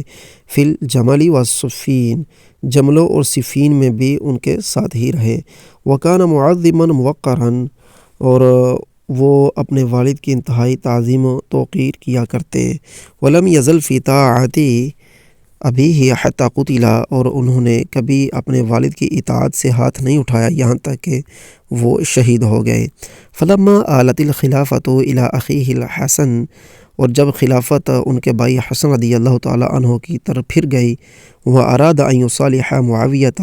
اور حضرت امام حسن نے ارادہ کیا کہ وہ حضرت امیر معاویہ سے مصالحت کر لے، شق ذلک علیہ، تو حضرت امام حسین پر یہ ان کا ارادہ شاق گزرا، انہیں یہ ارادہ صحیح نہ لگا۔ ولم یسدد رأی اخیہ فی ذلک، اور وہ اپنے بھائی کے اس ارادے کی تصحیح بھی نہیں کر سکتے تھے۔ بل حثہ علی قتال اہل الشام، بلکہ انہوں نے اپنے بھائی کو کوشش یہی کی کہ اہل شام سے وہ لڑیں، اہل شام سے قتال کرنے پر ہی انہوں نے ان کو ابھارا۔ فقال له اخوه، تو ان کے بھائی حضرت امام حسن نے ان سے فرمایا واللہ، اللہ کی قسم، لقد حممت ان اسجنک فی بیت، اللہ کی قسم میں نے یہ ارادہ کر لیا ہے، پکا ارادہ کیا ہے کہ میں تمہیں کسی گھر میں جیل خانے میں ڈال دوں، وَأُطْبِقَ عَلَيْكَ بَابَهُ حَتَّى أُفْرِغَ مِنْ هَذَا الشَّأْنِ ثُمَّ أُخْرِجَكَ، پھر میں اس جیل کے دروازے کو تمہارے اوپر بند کر دوں حتیٰ کہ میں اس کام سے فارغ ہو جاؤں، پھر تمہیں اس جیل سے نکال لوں۔ فلما رأى الحسین ذلك سکت وسلم، جب حسین نے یہ سارا کچھ دیکھا خاموش ہو گئے اور تسلیم کر لیا۔ معزز سامعین، اتنی یہ جو بات درج کی گئی ہے، میں نے ابتدائی طور پر عرض کیا تھا کہ بغیر حوالہ جات باتیں آئیں گی، تو جو بغیر حوالہ جات باتیں ہوں گی ان پر صرف تبصرہ ہوگا، ان کو ہم اپنا عقیدہ نہیں بنا لیں گے۔ انشاءاللہ تعالی جس کتاب سے ہم اگلی دفعہ بیان کریں گے، یعنی کہ اس سارے ہی واقعات کو بیان کرنے کے بعد جب ہم کبھی اگلی دفعہ کوئی نئے سرے سے ان مسائل کو بیان کریں گے، تو پھر ہم ان کی اسناد کو لے کر آئیں گے اور ساتھ ساتھ ان کی اسناد پر بھی گفتگو کریں گے۔ تو معزز سامعین، یہاں پر بات یہ ہے کہ وہ یہ بتانا چاہ رہے ہیں کہ حضرت امام حسن رضی اللہ تعالی عنہ کی طرف جب خلافت آئی، یعنی کہ وہ خلیفہ بن گئے، اور ایک طرف حضرت امیر معاویہ رضی اللہ تعالی عنہ تھے، تو امام حسن نے یہ اقرار کیا، ان کا یہ ارادہ ظاہر ہوا کہ میں حضرت امیر معاویہ سے صلح کر لوں، لیکن حضرت امام حسین جو ہیں وہ اس صلح کے مخالفت میں تھے کہ یہ صلح نہیں ہونی چاہیے۔ اس جملے سے آج کل بہت زیادہ لوگ گمراہ ہو گئے ہیں۔ وہ کہتے ہیں کہ بھئی دیکھو تو صحیح نا، امام حسین بھی تو مخالفت کرتے تھے کہ معاویہ سے صلح نہیں کرنی، تو بس ہم امام حسین کے ساتھ کھڑے ہیں۔ تو بھائی اگر امام حسین نے بالفرض مخالفت کی اور تم لوگ کہتے ہو کہ جی فلاں جگہ آیا مخالفت کی، تو بھائی آگے چل کر یہ دیکھو تو صحیح کہ امام حسن ان پر کس سخت طریقے سے برسے ہیں۔ انہیں امام حسن فرما رہے ہیں کہ اگر تم میری بات کو تسلیم نہیں کرو گے تو میں پھر تمہیں جیل میں ڈالوں گا، اوپر سے دروازہ بند کر دوں گا، تالا لگاؤں گا، پھر اپنا کام کروں گا، صلح کروں گا، اس کے بعد تمہیں نکال دوں گا، پھر تم جو کرنا کر لینا۔ اس کے بعد امام حسین نے بھی تسلیم کر لیا۔ کیا تسلیم کر لیا؟ کہ میرے بھائی کا ارادہ بالکل ٹھیک۔ اب کوئی کہے جی یہ طوعاً کرہن تسلیم کیا گیا، تو یہ اس کی کم بختی ہے، کم فہمی ہے، اس کی بدبختی ہے، اس کی کم فہمی ہے کہ وہ طوعاً کرہن کا نام لے کر وہ حضرت امام حسن رضی اللہ تعالی عنہ کے اس فیصلے پر اعتراض کرے۔ تو بھائی سیدھی سی بات ہے کہ حضرت امام حسن رضی اللہ تعالیٰ عنہ نے جب فیصلہ کر دیا، ابتدائی طور پر اگرچہ امام حسین راضی نہ بھی ہوئے ہوں گے، لیکن بالآخر انہیں راضی ہونا پڑا، اور وہ ایسے راضی ہوئے جس کا نقشہ البدایہ والنہایہ نے اس طریقے سے کھینچا ہے۔ معزز سامعین، یہ جس کتاب سے ہم آپ کے سامنے پڑھ رہے ہیں، یہ وہی کتاب ہے جس سے اکثر بیشتر لوگ معاملہ واقعات کو کانٹ چھانٹ کر آپ کے سامنے پیش کرتے ہیں، یا تو یہ ہے نا کہ ان کی پوری عبارت کو منوان آپ کے سامنے پیش کریں جس طریقے سے ہم آپ کے سامنے پیش کر رہے ہیں۔ وہ یہ کہتے ہیں فَلَمَّا اسْتَقَرَّتِ الْخِلَافَةُ لِمُعَاوِيَةَ، جب خلافت حضرت امیر معاویہ کے لیے پکی ہو گئی، كان الحسین يتردد الیہ مع اخیہ الحسن، تو حضرت حسین اپنے بھائی حسن کے ساتھ حضرت امیر معاویہ رضی اللہ تعالی عنہ کی طرف کئی مرتبہ جاتے، کئی دفعہ گئے۔ فَيُكْرِمُهُمَا مُعَاوِيَةُ، تو معاویہ ان دونوں کی عزت کیا کرتے تھے، اکراما زائدا، بہت زیادہ عزت کیا کرتے تھے۔ وَيَقُولُ لَهُمَا، اور جب وہ دونوں آتے تو ان دونوں کے لیے یہ الفاظ بولتے، مرحبا وَأَهْلًا، مرحبا اے ہمارے اہل، وَيُعْتِيهُمَا عَطَاءً جَزِيلًا، اور وَيُعْتِيهُمَا عَطَاءً جَزِيلًا، اور ان دونوں کو بہت زیادہ انعام و اکرام دیا کرتے ہیں۔ وَيُعْتِيهِمَا عَطَاءً جَزِيلًا، اور ان دونوں کو بہت زیادہ انعام و اکرام دیا کرتے۔ وَقَدْ أَطْلَقَ لَهُمَا فِي يَوْمٍ وَاحِدٍ مِئَتَيْ أَلْفٍ، اور ایک دن تو انہوں نے ان دونوں کے لیے 2 لاکھ تک کا دینے کا اطلاق فرمایا، ارادہ فرمایا، حکم دیا۔ وقال، اور حضرت امیر معاویہ نے فرمایا، خذوہا، تم دونوں یہ لے لو، یعنی کہ وہ 2 لاکھ درہم یا دینار جو بھی تھے۔ حضرت امیر معاویہ نے عرض کی، خذوہا، انہیں لے لو، وَأَنَا بْنُ ہند، اور میں ہند کا بیٹا ہوں۔ واللہ، اللہ کی قسم، لا یعطیکماہا احد قبلی ولا بعدی، اللہ کی قسم تم دونوں کو اس قدر انعام و اکرام نہ مجھ سے پہلے کسی نے دیے نہ میرے بعد۔ فقال الحسین، حسین نے حضرت امیر معاویہ سے عرض کی، واللہ، اللہ کی قسم، لن تعطی انت ولا احد قبلک ولا بعدک، تم نے کسی کو اس قدر انعام و اکرام نہ اس سے پہلے دیے نہ اس کے بعد دو گے کہ جس کو دیے جا رہے ہیں رجلا افضل منا، کہ وہ شخص ہم سے زیادہ افضل ہو۔ معزز سامعین، یہاں پر آپ نے دیکھ لیا کہ حضرت امام حسین رضی اللہ تعالی عنہ حضرت حسن رضی اللہ تعالی عنہ کے ساتھ کئی دفعہ حضرت امیر معاویہ رضی اللہ تعالی عنہ کی بارگاہ میں جو ہے وہ تشریف لائے، اور انہوں نے مرحباً و اہلاً جیسے الفاظ سے ان کے خیر مقدم فرمایا اور انہیں بہت زیادہ اکرام عطا فرمائے۔ اس کا کیوں انکار کرتے ہیں یہ جو لوگ کہتے ہیں کہ حضرت امیر معاویہ رضی اللہ تعالی عنہ سرکار نے ان کا حق مارا ہے؟ حضرت امام حسن کے بعد امام حسین جو تھے وہ خلافت کے اہل تھے، یا یہ کہ مختلف طریقوں سے باتیں کرتے ہیں اور یہ سب ہوائی فائر چھوڑتے ہیں؟ ان سے پوچھو کہ اگر امیر معاویہ رضی اللہ تعالی عنہ میں کوئی عیب تھا تو پھر حضرت امام حسین رضی اللہ تعالی عنہ اور امام حسن رضی اللہ تعالی عنہ ان سے اتنا انعام کیوں لیتے رہے؟ اور یہاں پر ایک خاص بات آپ کی طرف آپ کا دھیان توجہ کروانا مقصود ہے، وہ یہ ہے کہ دیکھیے یہاں پر لکھا خذوہا وَأَنَا بْنُ ہند، میں ہند کا بیٹا ہوں اور تم یہ مال لے لو۔ خذوہا وَأَنَا بْنُ ہند، میں ہند کا بیٹا ہوں۔ اب یہاں پر کہتے ہیں جی ہندا نے تو کلیجہ چبایا تھا، رسول اللہ نے فرمایا تھا میرے سامنے نہ آنا۔ بھائی وہ ساری روایتیں من گھڑت ہیں، ہندا نے کسی کا کوئی کلیجہ نہیں چبایا، ٹھیک ہے؟ اور دوسری بات، اگر وہ بات ثابت بھی ہو جائے کہ کلیجہ چبایا ہے تو بھائی اسلام لانے سے ماضی کے گناہ مٹ جاتے ہیں۔ حضرت عمر فاروق رضی اللہ تعالی عنہ کیا رسول اللہ صلی اللہ علیہ وسلم کے قتل ہونے کی نیت سے نہیں آئے تھے، قتل کرنے کی نیت سے نہیں آئے تھے؟ تو اللہ پاک نے انہیں اسلام کی دولت دی اور پچھلا گناہ مٹ گیا اور آج وہ صاحب رسول ہیں۔ تو بھائی اسی طرح بڑے بڑے صحابہ ہیں، ان کے بڑے بڑے کارنامے ہیں، اللہ پاک نے انہیں فضیلت دی اور انہیں جہلیت سے نکالا، اور یہ بہت بڑی کامیابی تھی۔ تو بھائی اگر ہندا نے بھی یہ کام کیا ہو بالفرض تو اس کے جاہلیت کا درد باقی رکھا گیا ہے، یہ تو رسول اللہ صلی اللہ علیہ وسلم کی تعلیم و تربیت کے ہی خلاف ہے۔ اور دوسری بات یہ ہے کہ حضرت امام علی مقام امام حسن، امام اعلیٰ مقام امام حسن اور امام علی مقام امام حسین، یہ دونوں تو وہاں موجود تھے جب حضرت امیر معاویہ اپنے آپ کو یہ کہہ رہے تھے کہ میں ہند کا بیٹا ہوں۔ انہوں نے یہ تو نہیں کہا میں ابو سفیان کا بیٹا ہوں، حالانکہ وہ ابو سفیان کے تو بیٹے تھے ہی تھے، لیکن ہند کا بیٹا اس لیے کہا کیونکہ ان کی والدہ بھی جو تھی وہ کہا جاتا ہے کہ سخاوت کیا کرتی تھیں۔ تو ہے تو یہ سرداروں کی اولاد، حضرت امیر معاویہ جو ہے یہ سرداروں کی اولاد ہے۔ حضرت ابو سفیان مکے کے سردار تھے،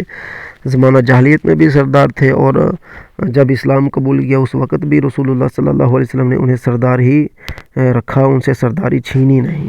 تو بھائی یہاں پر صاف بات ثابت ہو گئی کہ حضرت امیر معاویہ رضی اللہ تعالی عنہ پر اعتراض کرنا ایسے ہی ہے جیسے ہوائی فائر چھوڑنا۔ آگے چلیے، کوئی کہے گا کہ بھائی حضرت امام حسن کے بعد حسین نہیں گئے ہوں گے، وہ مجبور ہو کر جاتے ہوں گے، تو آگے بھی کچھ لکھا ہے۔ لکھا یہ ہے کہ وَلَمَّا تُوفِيَ الْحَسَنُ كَانَ الْحُسَيْنُ يَفِدُ إِلَى مُعَاوِيَةَ، جب حضرت حسن کی وفات ہو گئی تو حضرت حسین معاویہ کی طرف جاتے تھے، فی کل عام، ہر سال میں، فیعطیہ، تو حضرت امیر معاویہ انہیں انعام و اکرام عطا کرتے، ویکرمہ، اور ان کی عزت کرتے تھے۔ اب یہاں سے اتنی عبارت سے جس نے اپنا عقیدہ صحیح کرنا ہو وہ کر سکتا ہے، اور جس کے عقیدے میں ہی گڑبڑ ہو اور جس کی اصل میں خطا ہو اس کو ہم کیسے ہدایت کی طرف لا سکتے ہیں؟ اللہ ہی ہدایت عطا فرمانے والا ہے۔ وَقَدْ كَانَ فِي الْجَيْشِ الَّذِينَ غَزَوُا الْقُسْطَنْطِينِيَّةَ مَعَ يَزِيدَ بْنِ مُعَاوِيَةَ فِي سَنَةِ 51، اور وہ جیش جس میں لوگوں نے قسطنطنیہ پر یزید بن معاویہ کے ساتھ قتال کیا تھا سن 51 میں، تو اس میں بھی حضرت امام حسین موجود تھے۔ وقد کانا، اور حضرت امام حسین موجود تھے، فی الجیش، اس لشکر میں، الذین غزووا القسطنطینیہ، جو لوگوں نے قسطنطنیہ پر کیا، مع یزید بن معاویہ، یزید بن معاویہ کے ساتھ، فی سنۃ 51، سن 51 میں۔ تو اتنی عبارت لانے کا مقصد یہ ہے کہ یہ بتانا مقصود ہے البدایہ والنہایہ کا کہ حضرت امام حسین رضی اللہ تعالیٰ عنہ کے تعلق اس قدر مضبوط تھے کہ انہوں نے غزوات میں بھی حضرت امیر معاویہ کے دور میں شرکت کی، اور اس غزوے میں وہ یزید بن معاویہ کے ساتھ تھے، یعنی کہ یزید بن معاویہ اس غزوے کے امیر مقرر کیے گئے تھے نا، تو ظاہر ہے جو امیر ہوتا ہے وہی نمازیں پڑھاتا ہے، سب کچھ وہی کرتا ہے، تو ظاہر ہے کہ ان کی مکمل اطاعت۔ اور یہ معاملہ حضرت امام حسین کی شہادت سے ٹھیک 10 سال پہلے کا یہ معاملہ ہے۔ وَلَمَّا أُخِذَتِ الْبَيْعَةُ لِيَزِيدَ فِي حَيَاةِ مُعَاوِيَةَ، اور جب حضرت امیر معاویہ کی ہی زندگی میں یزید کے لیے خلافت کی بیعت لی گئی، کان الحسین ممن امتنع من مبایعتہ، حضرت حسین بھی ان لوگوں میں سے تھے جنہوں نے یزید کی بیعت کرنے سے انکار کر دیا تھا۔ کون کون تھے؟ ہوا وابن الزبیر وعبد الرحمن ابن ابی بکر وابن عمر وابن عباس۔ کتنے لوگ تھے؟ ایک حضرت امام حسین، ایک عبداللہ بن زبیر، ایک عبد الرحمن بن ابو بکر، اور ایک عبداللہ بن عمر، اور ایک عبداللہ بن عباس۔ ان سب میں سے سب سے بہت مقام و مرتبہ بڑے رکھنے والے صحابی ہیں بھائی۔ یہاں پر حضرت عبداللہ بن عمر اور حضرت عبداللہ بن عباس جیسے جو ہیں ان کا مقام و مرتبہ بہت بڑا ہے اور صریح طور پر صحابی ہیں۔ تو عبد الرحمن بن ابی بکر بھی صحابی ہیں، سبحان اللہ، بہت عظیم صحابی ہیں، اور ابن زبیر اور حضرت امام علی مقام، یہ سبھی کے سب بہت عظیم صحابی ہیں۔ تو معزز سامعین، یہ اتنے شخصیات ہیں جنہوں نے یزید کی بیعت کرنے سے انکار کر دیا۔ ابھی یہاں پر چونکہ وہ جہاں پر بیعت لی گئی تھی حضرت امیر معاویہ کا دور خلافت، اس کو ہم آپ کے سامنے نہیں پڑھ رہے ہیں، جب آپ کو پڑھیں گے تو پھر بتائیں گے کہ کس طریقے سے بیعت لی گئی تھی، لیکن انہوں نے بیعت سے انکار کر دیا تھا۔ اب جو ہے آپ کے سامنے یہ بات بیان کرنی ہے کہ حضرت امام حسین نے اس وقت بیعت کرنے سے انکار کیا تھا، تو ہم نے شروع میں ہی یعنی کہ اپنی پہلی قسط کے اندر ہی کربلا میں جہاں پر ہم نے یہ کہا کہ حضرت امام حسین نے بیعت سے انکار نہیں کیا، ہم وہاں پر واقدی اور ابو مخنف کی روایت سے یہ ثابت کر چکے ہیں، کیونکہ ابو مخنف کی ہی ساری کربلا ہے، تو اسی کربلا کو لے کر آگے چلتے ہیں۔ تو ابو مخنف کی روایت سے ہم یہ ثابت کر چکے ہیں کہ حضرت امام حسین رضی اللہ تعالیٰ عنہ نے یزید کی بیعت سے انکار نہیں کیا تھا، بلکہ انہوں نے یہ فرمایا تھا کہ جب لوگ بیعت کر لیں گے، جب سارے لوگ اکٹھے ہو کے آ جائیں گے تو امیر مجھے بھی بلا لینا، تو ہمارا اور ان کا معاملہ ایک ہو جائے گا۔ لیکن اس کے بعد تاریخ خاموش ہے کہ کس وجہ سے حضرت امام حسین کیسے مدینہ شریف سے مدینہ چھوڑ کر مکہ شریف چلے گئے، واللہ تعالی عالم۔ معزز سامعین، ہمارے ساتھ رہیے گا تو ہم انشاءاللہ تعالی آپ کو بہت زیادہ آپ کو علمی مواد حاصل ہوگا اگر آپ ہمارا ساتھ دیتے رہیں گے تو۔ آگے چلیے، آگے یہاں پر یہ لکھا ہے، ثم مات ابن ابی بکر، ابی بکر جو تھے، ابن ابی بکر جو تھے عبد الرحمن، وہ تو ہو گئے فوت، مصمم علی ذالک، اور وہ تو اس بات پر پکے تھے کہ میں نے یزید کی بیعت نہیں کرنی، وہ فوت ہو گئے۔ فلما مات معاویۃ سنۃ 60، اور جب حضرت امیر معاویہ رضی اللہ تعالی عنہ سن 60 میں وصال فرما گئے، ودعی الناس الی البیعۃ لیزید، اور لوگوں کو یزید کی بیعت کے لیے دعوت دی گئی۔ بایع ابن عمر وابن عباس، حضرت عبداللہ بن عمر اور عبداللہ بن عباس، بایع ابن عمر وابن عباس، ان دونوں شخصیات نے یزید کی بیعت کر لی۔ وصمم علی المخالفۃ الحسین وابن الزبیر، اور حسین اور ابن زبیر دونوں ہی مخالفت پر ڈٹے رہے۔ وخرج من المدینۃ فارین الی مکہ، اور یہ دونوں ہی مدینے سے بھاگ کر مکے چلے گئے۔ فاقاما بہا، تو یہاں پر یہ دونوں ہی مقیم ہو گئے۔ فعکف الناس علی الحسین، لوگوں نے جمگٹھا کر لیا حسین پر۔ یغدون الیہ ویقدمون علیہم، لوگ حسین کی طرف آتے، ان سے ملتے، ویجلسون حوالیہ، اور ان کے گردا گرد بیٹھ جاتے، ویسمعون کلامہ، اور ان سے ان کی گفتگویں سنتے، حین سمعوا بموت معاویہ، جس وقت انہوں نے سنا معاویہ کی موت کے بارے میں، وخلافت یزید، اور یزید کی خلافت کے بارے میں۔ اچھا معزز سامعین، یہاں پر پھر میں کلام کو کھڑا کر کے آپ کے سامنے ایک بات عرض کرنے جا رہا ہوں، وہ یہ کہ یہاں پر لکھا یہ ہے کہ حضرت امیر معاویہ رضی اللہ تعالیٰ عنہ کی وفات کے بعد جب یزید کی بیعت کی دعوت دی گئی تو دو بندوں نے خلافت کر لی۔ وہ بہت عظیم بندے تھے، دو بیعت کر لی تھی، ایک عبداللہ بن عمر تھے، ایک عبداللہ بن عباس تھے، اور دو بندوں نے بیعت نہیں کی تھی، امام حسین نے اور عبداللہ بن زبیر نے۔ اور جو پانچویں شخصیت تھی ابو بکر کے بیٹے عبد الرحمن، وہ تو فوت ہو گئے تھے۔ تو معزز سامعین، سوال یہ پیدا ہوتا ہے کہ اگر یزید شرابی، زانی، کبابی سب کچھ تھا، جس طرح کہا جاتا ہے کہ یزید کی بیعت اس لیے نہیں کرنی تھی، یزید دین کو ختم کر رہا تھا، یزید نے دین کے اندر زنا حلال کر دیا، یزید نے دین کے اندر شراب حلال کر دی، چوری ڈکیٹی عام ہو گئی، یعنی کہ اپنے دور کے اندر جتنی باتیں ان لوگوں کے دور کے اندر پائی جاتی ہیں، یہ ساری کی ساری یزید کی طرف منسوب کر دیتے ہیں۔ تو اگر یہ ساری کی ساری باتیں، تو یہ تو اظہر من الشمس باتیں ہو جاتی ہیں، ہر بندے کو پتہ ہو جاتا ہے۔ تو پھر حضرت عبداللہ بن عباس، جو رسول اللہ صلی اللہ علیہ وسلم کے چاچے کے بیٹے ہیں، اور جن کو رسول اللہ اپنی سواری پر بٹھایا کرتے تھے، اور اکثر بیشتر جن کو رسول اللہ صلی اللہ علیہ وسلم نے اس قدر علم سے نوازا کہ انہیں حبر الامہ کے نام سے یاد کیا جاتا ہے، تو حبر الامہ تو بیعت کر رہے ہیں۔ اور یقیناً عبداللہ بن عباس کا علم حضرت امام علی مقام کے علم سے کئی گنا بڑا ہے، بلکہ گنا نہیں، بلکہ یہ تو صحابہ میں مفسر قرآن مشہور ہیں۔ تو یہ مفسر قرآن ہو کر عبداللہ بن عمر، جو صحابہ میں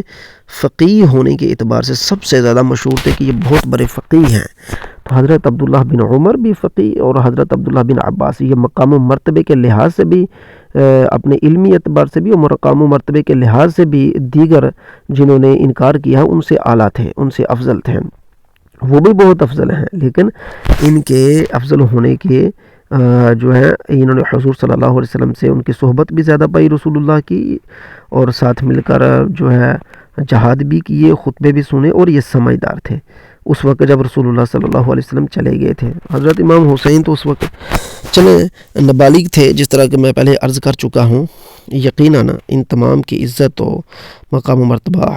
جو ہے ہمارے لیے، تو ان کی جوتی مبارک بھی اب امام حسین کی، عبداللہ بن زبیر کی اٹھا لینا باعث برکت ہے، سبحان اللہ۔ تو معزز سامعین، بات یہ مقصد ہے کہ ان دونوں نے تو بیعت کر لی، باقی دونوں نے بیعت نہیں کی۔ ابھی تک یہاں پر اس کی کوئی وضاحت نہیں آئی کہ کس وجہ سے بیعت نہیں کی، لہٰذا اپنی طرف سے باتیں بنانا اور ملعون بیعت قرار دینا اس چیز کو، اور کہنا کہ جنہوں نے یزید کی بیعت کی انہوں نے ملعون بیعت کی، یہ تو سیدھا سیدھا اہل بیعت کے اوپر اعتراض جاتا ہے، اور یہ عبداللہ بن عباس پر اعتراض جائے گا۔ اللہ اکبر کبیرہ۔ تو آگے چلیے، آگے پھر یہ ہے کہ جب لوگوں کو پتہ لگا کہ حضرت امام حسین رضی اللہ تعالیٰ عنہ مدینے سے بھاگ کر مکے آ گئے ہیں، تو لوگ پھر مکے ان کے گرد گرد جمع ہونے لگے اور ان سے کلام سننے لگے ان کے ساتھ۔ بھائی سوال یہ پیدا ہوتا ہے کہ یہ سارے کام مدینے میں کیوں نہیں ہو سکے؟ اگر کوئی کہے کہ بھئی مدینے کا جو امیر تھا وہ بڑا سخت تھا، تو ہم تو اپنی پہلی قسط میں یہ ثابت کر چکے ہیں کہ یہ جو مدینے کا امیر تھا وہ مکے کے امیر سے کئی گنا نرم تھا، اور اس کی نرمی کی بنا پر ہی تو یزید نے اس کو ہٹا دیا تھا۔ یعنی کہ میں نرمی کی بنا پر کہہ رہا ہوں، اس کی کوئی وجہ ویسے وہ سامنے نہیں آئی، وہاں پر تفرید کا لفظ لکھا ہے، تو اس کی تفرید، اس کی کمی بیشی کی وجہ سے اس کو ہٹا دیا تھا۔ تو پھر مکے کے جو امیر تھے ان کی تحویل میں ہی مدینہ دیا گیا تھا۔ تو میرا بھائی، اور دوسری بات یہ بھی کہ حضرت امام حسین جب مدینے میں آئے تھے تو واقعی کی روایت سے ہم نے یہ کہا تھا کہ حضرت امام حسین عبداللہ بن زبیر نے ان کو کہا تھا کہ بھئی میں تو پناہ لینے کے اور اس سے ڈرتے تھے، اور پناہ لینے کے اعتبار سے ہم مکے میں آئے ہیں، تو یہاں پر آ کر انہوں نے لوگوں کو اپنے ارد گرد جمع کرنا شروع کر لیا ہے۔ تو بھائی یہ باتیں انتہائی تضاد پر جو مبنی باتیں ہیں کہ انہوں نے یہ سارا کچھ مکے میں کیا اور مدینے میں کیوں نہ کر سکیں۔ لہٰذا یہ وہ باتیں ہیں کہ جن سے بندہ جو ہے ان کو پڑھ کر سیدھا سیدھا گمراہ ہو جاتا ہے۔ اس پر انسان کی عقل بھی ہونی چاہیے، یہ نہیں کہ البدایہ و نہایہ والوں نے گمراہی لکھ دی ہے۔ مطلب یہ ہوتا ہے کہ اب قرآن مجید بھی تو ہے، اللہ تعالیٰ فرماتا ہے کہ اس کو بہت زیادہ پڑھنے والے گمراہ ہو جاتے ہیں، اور بہت زیادہ پڑھنے والے اس کو ہدایت پا جاتے ہیں۔ گمراہ وہی ہوتے ہیں جو سوچتے سمجھتے نہیں ہیں، جو غور و فکر نہیں کرتے۔ جو غور و فکر کرتے ہیں وہ گمراہ نہیں ہوتے، جو غور و فکر نہیں کرتے اور ہر آئی ہوئی بات کو اپنا عقیدہ بناتے جاتے ہیں، انہیں پتہ نہیں ہوتا پیچھے کیا کہا، آگے کیا ہو رہا ہے، اس طریقے سے انسان گمراہ ہو جاتا ہے۔ وَأَمَّا ابْنُ الزُّبَيْرِ فَإِنَّهُ لَازِمَ مُصَلَّاهُ عِنْدَ الْكَعْبَةِ۔ بہرحال عبداللہ بن زبیر تو انہوں نے کعبہ شریف کے پاس مصلی کو لازم کر لیا، یعنی کہ انہوں نے کعبہ شریف کے پاس مصلی کو لازم کر لیا۔ مقام ابراہیم ادھر جو جگہ ہے اس کے ہاں انہوں نے اپنا مصلی ڈال لیا اور وہاں پر وہ نماز پڑھنے لگے۔ اور اس کے بارے میں ہم نے پہلے بھی بات کی تھی کہ وہ کہا جاتا ہے کہ عبداللہ بن زبیر نے مصلی جو ہے چھین لیا تھا اور کعبے پر اپنا قبضہ جما لیا تھا۔ اسی بات کو یہاں پر علامہ ابن کثیر دوبارہ درج کرنے لگے ہیں۔ وَجَعَلَ يَتَرَدَّدُ فِي غُبُونِ ذَلِكَ إِلَى الْحُسَيْنِ فِي جُمْلَةِ النَّاسِ، اور لوگوں کا حضرت امام علی مقام کی طرف اس طرح سے جوک در جوک آنا اور ان کے پاس بیٹھنا، یہ سارا کچھ حضرت عبداللہ بن زبیر کے لیے ایک اچھا ثابت نہیں ہو رہا تھا۔ ان کے دل میں یہ بار بار بات کھٹک رہی تھی۔ وَلَا يُمْكِنُهُ أَن يَتَحَرَّكَ بِشَيْءٍ مِّمَّا فِي نَفْسِهِ مَعَ وُجُودِ الْحُسَيْنِ، اور ان کے لیے ممکن نہیں تھا کہ وہ کسی بات کو بھی جو ان کے دل میں ہے وہ ان کو اپنی زبان پر لائیں جب تک حسین رضی اللہ تعالی عنہ وہاں پر موجود تھے۔ یعنی حضرت حسین رضی اللہ تعالی عنہ کی موجودگی میں حضرت عبداللہ بن زبیر کے لیے یہ چیز ثابت ہی نہیں تھی کہ وہ کسی ایک بات کو بھی اپنی زبان پر لے کر آئیں۔ یعنی کہ یہاں پر صاحب کتاب یہ بیان فرما رہے ہیں کہ حضرت امام حسین جو ہیں ان کے گرد تو دنیا جمع ہونے شروع ہو گئی، تو بھائی جن کے گرد دنیا جمع ہونی شروع ہو گئی خطرہ تو ان سے ہوتا ہے۔ عبداللہ بن زبیر تو خالی بیچارے نماز کی طرف چلے گئے، ان کے گرد تو دنیا جمع ہوئی نہیں، تو ان کو کس بات سے خطرہ تھا؟ بھائی یہ وہ باتیں ہوتی ہیں جو صحابہ کی عظمت اور اہل بیت کی عظمت کو داغدار کرتی ہیں۔ ایسی باتوں سے ہمارا کوئی اتفاق نہیں، خواہ لکھنے والے البدایہ و نہایہ حافظ ابن کثیر ہوں یا کوئی اور ہو۔ یہ وہ باتیں ہیں جو ہوائی فائر ہوتے ہیں، ہم ان ہوائی فائروں کو نہیں مانتے۔ یہاں پر جی انہوں نے مصلی لازم کر لیا، اور ادھر تو آگے چل کر کہیں گے، یہی البدایہ و نہایہ والے آگے چل کر کہیں گے کہ بھائی وہ جو لشکر اور سرایہ بھیجے گئے تھے وہ عبداللہ بن زبیر کے ساتھ لڑائی کے لیے بھیجے گئے تھے۔ بھلا بتاؤ تو صحیح، عبداللہ بن زبیر تو اپنے گرد گرد ایک بندہ بھی جمع نہیں کر رہے ہیں، تو لشکر ان کے لیے آ گئے، تو امام حسین تو اپنے ارد گرد اتنے بندے جمع کر رہے ہیں، آپ کے سامنے ہے، تو ان کے ارد گرد ان کے لیے تو کوئی لشکر نہیں پھر مکہ شریف میں آیا۔ تو اس کا مطلب ہے کہ جیسا ہم پہلے بھی ثابت کر چکے ہیں کہ یہ تو ہمیں سوائے ہوائی فائروں کے کچھ نظر نہیں دے رہا تھا۔ ہم اس بات کا بھی منکر نہیں ہے کہ کوئی واقعہ نہیں ہوا ہوگا، واقعہ یقیناً ہوا ہوگا، لیکن واقعہ کو مسخ کر کے ہمارے سامنے پیش کیا گیا، اور مسخ ہوئے واقعہ کی یہی علامت ہوتی ہے کہ انسان اس کی تہ تک نہیں پہنچ پاتا۔ تو آئیے آگے چلتے ہیں۔ وہ کہتے ہیں کہ وَلَا يُمْكِنُهُ، حضرت عبداللہ بن زبیر رضی اللہ تعالیٰ عنہ کے لیے حضرت حسین کی موجودگی میں اپنی زبان سے کوئی لفظ ادا کرنا ممکن نہیں تھا۔ کیوں ممکن نہیں تھا؟ کہ لما يعلم من تعظیم الناس لہ، کیونکہ لوگ ان کی تعظیم کو جانتے تھے۔ وتقدیمہم ایاہ، اور لوگ حضرت امام حسین کو حضرت عبداللہ بن زبیر پر مقدم رکھتے تھے. غیر انہ قد تعینت السرایا والبعوث الی مکہ بسببہ، باوجود اس کے کہ حضرت عبداللہ بن زبیر کی وجہ سے ہی مکہ شریف کی طرف بعوث و سرایا بھیجے گئے، یعنی کہ لشکر اور دستے بھیجے گئے. ولیکن اظفرہ اللہ بہم کما تقدم ذلک آنفا، لیکن اللہ رب العزت نے انہیں ہر جگہ کامیابی عطا فرمائی، جیسا کہ ابھی گزرا، یعنی کہ جو ہم نے کل کی قسط میں بیان کیا تھا اس کی طرف یہاں پر اشارہ ہو رہا ہے.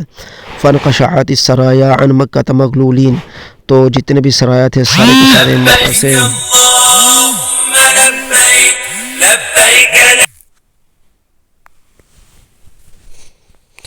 اچھا معزز سامعین، جتنے بھی سرائے تھے وہ سارے کے سارے شکست خوردہ ہوئے. فانقشعت السرایا عن مکہ مغلولین، جتنے بھی دستے لشکر روانہ کیے گئے تھے وہ سارے کے سارے کیا ہو گئے، وہ سارے کے سارے شکست خوردہ ہوئے. وانتصر عبداللہ بن زبیر علی من اراد ہلاکہ من الیزیدیین، اور یزیدیین میں سے یعنی کہ یزیدیوں میں سے جس نے بھی عبداللہ بن زبیر کو ہلاک کرنے کا ارادہ کیا تو اللہ رب العزت نے عبداللہ بن زبیر کو فتح اور نصرت عطا فرمائی. وضرب اخاہ عمرا، انہوں نے اپنے بھائی عمر کو پکڑ لیا. وسجنہ، اور اس کو قید کیا. واقتص منہ واہانہ، اسے قصاص لیا، اس کی بے عزتی کی. وعظم شأن ابن زبیر، ابن زبیر کی شان اس وجہ سے بہت بڑھ گئی. عند ذلک ببلاد الحجاز، حجاز کے شہروں میں عبداللہ بن زبیر کی بہت زیادہ عزت و شان بڑھ گئی. واشتہر امرہ، اور ان کا طوطی بولنے لگا. وبعد الکبیر، اور ان کا مقام و مرتبہ بہت آگے چلا گیا. وابن بنت رسول اللہ صلی اللہ علیہ وسلم فلیس علی وجہ الارض یومئذ احد یسامیہ ولا یساویہ، تو رسول اللہ صلی اللہ علیہ وسلم کے بیٹی کے مقابلے میں حضرت امام حسین رضی اللہ تعالیٰ عنہ کے مقابلے میں اس وقت روئے زمین پر کوئی ان کے مقابلے ان کے کوئی ہم پلے کا بندہ نہیں تھا. ولیکن الدولۃ الیزیدیۃ کانت، لیکن دولہ یزیدیہ جو تھی کانت کلہا تناویہ، ساری کی ساری ان سے دشمنی رکھتی تھی یا ان سے اذیت ہوا کرتی تھی. معزز سامعین، میں نے یہاں پر کچھ جلدی آپ کے ساتھ گفتگو کو پڑھ گیا ہوں. معذرت سے میں اس کو دوبارہ آپ کو سمجھا دوں تو آپ کو معلومات آپ کو حاصل ہو جائیں کہ یہ سارا کچھ کیا ہے. یہاں پر علامہ ابن کثیر نا وہی پچھلے واقعہ کو دہرا رہے ہیں کہ کس طریقے سے میں نے جہاں پر کہا تھا کہ مجھے یہ واقعہ لگتا ہے اگلے سال کا، لیکن علامہ ابن کثیر یہاں پر اس واقعہ کو دہرا کر فرما رہے ہیں کہ یہ اسی سال کا واقعہ ہے، اور یہ حضرت امام حسین رضی اللہ تعالیٰ عنہ کی موجودگی کے واقعے کی طرف وہ اشارہ کر رہے ہیں کہ حضرت امام حسین کی موجودگی میں سارے معاملات وقوع پذیر ہوئے. لیکن ہم نے یہ کہا ہے کہ بھائی یہ بات تو عقلی نقلی دونوں اعتبار سے ثابت نہیں ہو رہی. عقلی اعتبار سے اس لیے ثابت نہیں ہو رہی کہ آپ یہاں پر دیکھ رہے ہیں کہ معزز سامعین، عقلی بات سے کہ یہ جو حضرت امام علی مقام ہے ان کا مقام و مرتبہ عبداللہ بن زبیر سے کہیں بڑا ہے، تو ان کی موجودگی میں عبداللہ بن زبیر کے خلاف سرایا اور دستے بھیجنا سوال قائم کرتا ہے. ظاہر ہے کہ دنیا تو نقلی اعتبار سے آپ نے بھی سنا ہے کہ دنیا جتنی بھی امام حسین کے گرد جمع تھی، تو عبداللہ بن زبیر کے گرد جب دنیا جمع ہی نہیں ہوئی تھی تو پھر ان کے لیے سرایا اور بعوث کا بھیجنا اسی دوران جب کہ امام حسین مدینہ میں ہو، مکہ شریف میں ہو، یہ بہت بڑا سوال قائم کرتا ہے. اچھا، بل الناس انما میلہم الی الحسین، بلکہ لوگوں کا جو میل تھا، لوگوں کا جو ملان تھا، سارے کے ساروں کا حضرت امام حسین رضی اللہ تعالیٰ عنہ کی طرف تھا. لأنہ سید الکبیر، اس لیے کہ وہ بہت بڑے سردار ہیں. وابن بنت رسول اللہ صلی اللہ علیہ وسلم، اور رسول اللہ صلی اللہ علیہ وسلم کی بیٹی کے بیٹے ہیں. فلیس علی وجہ الارض، زمین پر ان جیسا یومئذ، اس دن، احد یسامیہ ولا یسافی، نہ ان کے کوئی پلے کا ہے نہ ان کے برابری کا. ولیکن الدولۃ الیزیدیۃ کانت کلہا، لیکن دولت یزیدیہ یعنی یزیدی حکمرانی ساری کی ساری تناویہ، ان سے ڈری اور ڈرپوک، اور ان کو خدشہ تھا، انہیں ڈر تھا کہ یہ کوئی معاملہ خراب نہ کر دیں. وقد کثر ورود الکتب علیہ من بلاد العراق یدعونہ الیہم، اور بہت زیادہ عراق کے شہروں سے خطوط آنے شروع ہو گئے، یعنی خطوط آنے کی کثرت ہو گئی عراق کے شہروں سے، یدعونہ الیہم، جو امام حسین رضی اللہ تعالیٰ عنہ کو اپنی طرف بلا رہے تھے، وذالک حین بلغہم موت معاویہ حین بلغہم موت معاویہ، اس وقت کی بات ہے جب انہیں حضرت امیر معاویہ کی موت کی خبر پہنچی،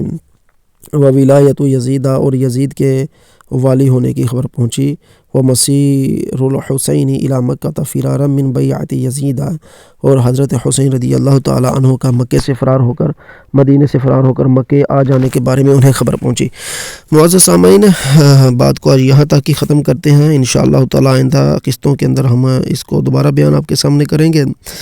بیان کرنے کا ساری کی ساری گفتگو بیان کرنے کا مقصد یہ ہے کہ انشاءاللہ تعالیٰ آئندہ یہاں سے خطوط آنے شروع ہو جائیں گے کوفہ کی طرف سے، اور یہاں سے ہم آگے پھر جو بھی معاملات ہوئے ان کو آپ کے سامنے رکھیں گے۔ اللہ رب العزت اب تک مجھے اور آپ کو حیات عطا فرمائے۔ جزاکم اللہ خیرا۔